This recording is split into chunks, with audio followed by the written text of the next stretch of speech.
कोणता सर्व्हर होता? 6 नंबर.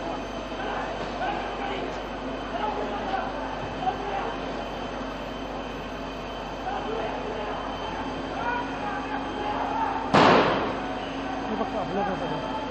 आपलं कसं आहे? लावून देतो ना बॅटरी. हे इथे पण ठेवून लाव.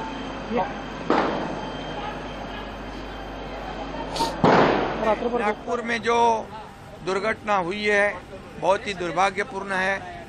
जो आगजनी हुई है, जहाँ पर कई लोग 2-4 हजार लोग इकट्ठा होकर जो समाज कंटक थे, उन्होंने कई घरों को वहाँ पर मोमिनपुरा है, महाल एरिया है, चिटनीस पार्क है, यहाँ पर इकट्ठा होकर लोगों के घरों को लक्ष्य कर दिया, टारगेट कर दिया, पथराव किया, आगजनी कर दी, वहाँ की गाड़ियाँ जलाई और एक ऐसे जगह पर उनकी गाड़ियाँ 100-150 पार्क होती थी।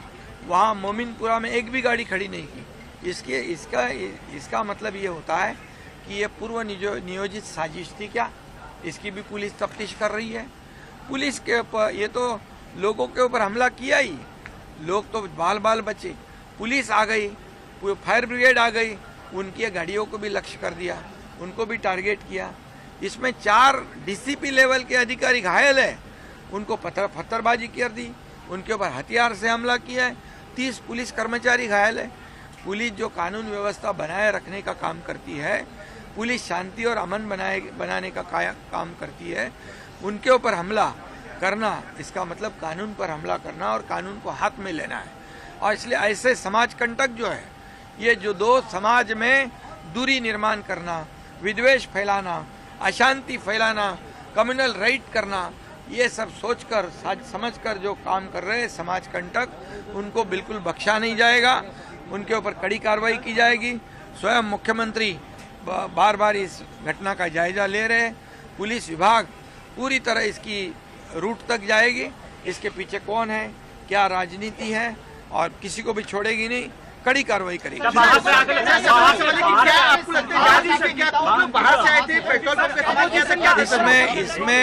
इसमें कई लोग बाहर से आए थे, ऐसा पुलिस का कहना है, वहाँ के लोगों का कहना है। और वो पत्थर तो फेंके ही, हथियार भी चलाए, लेकिन पेट्रोल बम भी फेंके। पेट्रोल बम बनाना ये तो पूरी तरह ऐसे तुरंत होता नहीं, तो ये पूरी साजिश है।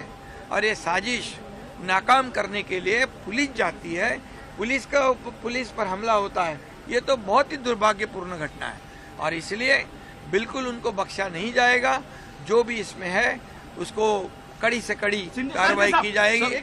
और मैं यह भी कहूँगा, वहाँ की जनता को अपील भी करूँगा कि पुलिस काम कर रही है, पुलिस तफ्तीश करेगी, जो गुनाहगार है उसको छोड़ेगी नहीं, लेकिन पुलिस को सहयोग करके वहाँ शांति बनाए रखने का मैं अपील करता हूँ। औरंगजेब की कब्र जो है सर, औरंगजेब की कब्र पर आपका रुख क्या है? पहला उनके ऊपर कुछ कार्रवाई की जाएगी? अबू आजमी को तो निलंबित कर दिया है, दोबारा ऐसी नौबत ना आए, ऐसा काम वो ना करे।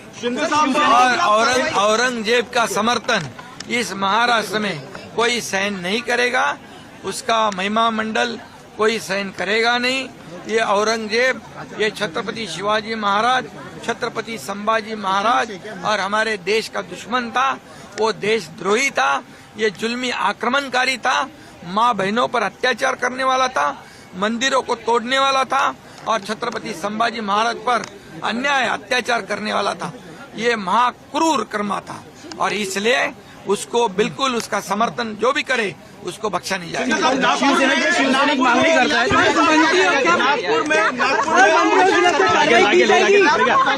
मंत्रियों के खिलाफ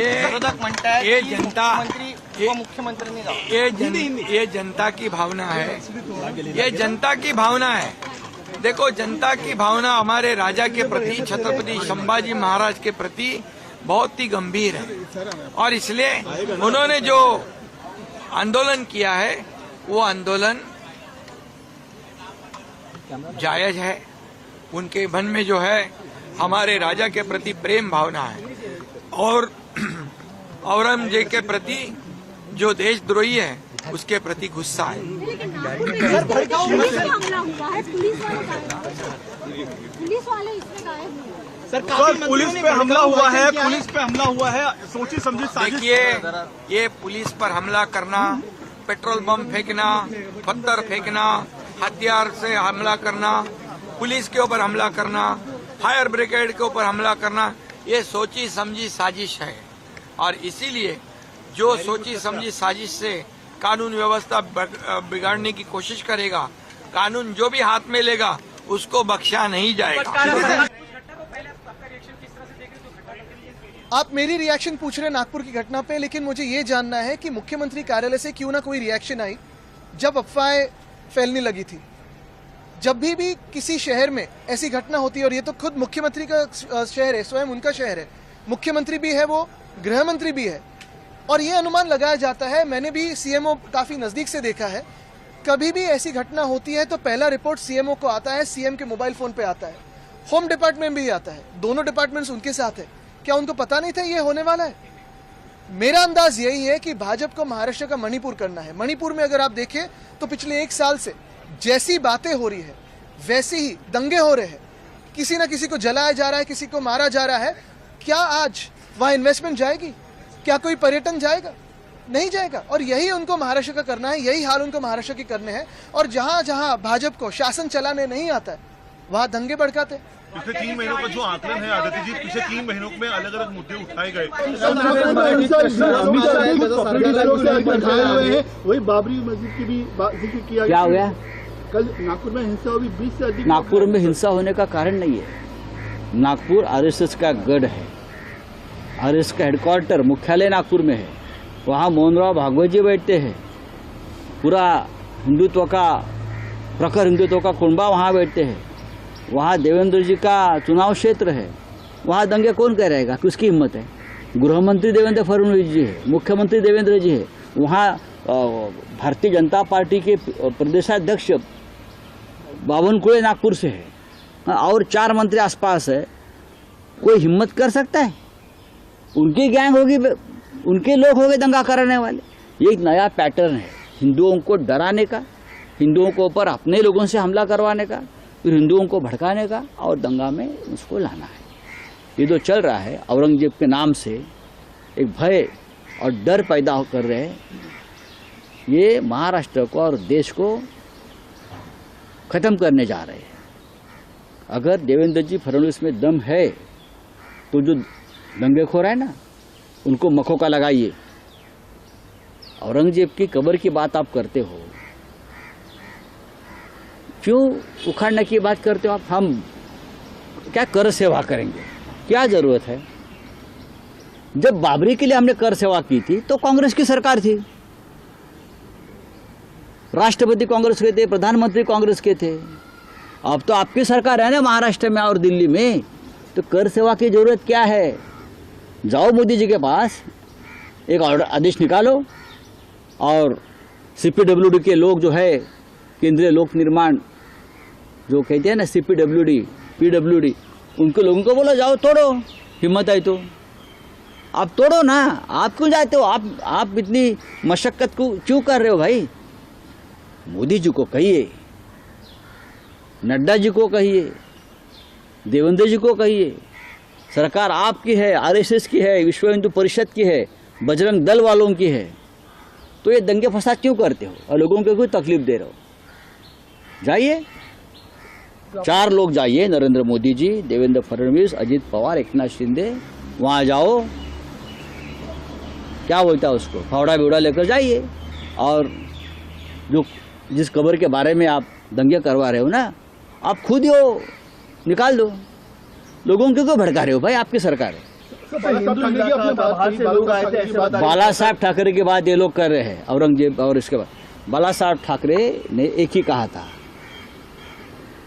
हमारा मतलब, हमारा जो एक ध्येय है वो सिर्फ अयोध्या में राम मंदिर बनाना है, और अगर बाबरी उसकी आड़ आ रही है तो हम बाबरी को हटाएंगे। और हमारा एक ही मस्जिद से झगड़ा है, एक ही कब्र से झगड़ा है, और कोई बात हमारे मन में नहीं है। ये बाला साहब ठाकरे जी ने कहा था, हमारा कोई झगड़ा नहीं, हमारा झगड़ा बाबरी से है, हम बाबरी को हटाएंगे। बाला साहब जी ने करके दिखाया। अब तो ये बाला साहब के नाम पर कुछ भी करते हो, बाला साहब को बदनाम कर रहे हो, शिवाजी महाराज को बदनाम करते हैं, ये संभाजी महाराज को बदनाम करे। उनकी एक नीति है, ये लोगों की आरएसएस और भाजपा की विचारधारा है, शिवाजी महाराज उनके हीरो कभी नहीं रहे। इसीलिए विलन को पहले खत्म करो। औरंगजेब, अफजल खान ये विलन है ना, विलन को खत्म करने के बाद हीरो का कोई महत्व नहीं रहता। तो हीरो को खत्म करने की साजिश है। चंद हफ्तों से जो स्टेटमेंट्स महाराष्ट्र के सरकार के मिनिस्टर्स और चीफ मिनिस्टर तरफ से आ रहे हैं उसको देखने की जरूरत है। और सबसे बड़ा प्रोवोकेशन तो वो सत्ता में है, गवर्नमेंट में है, और गवर्नमेंट प्रोवोकेटिव स्टेटमेंट्स दे रही है।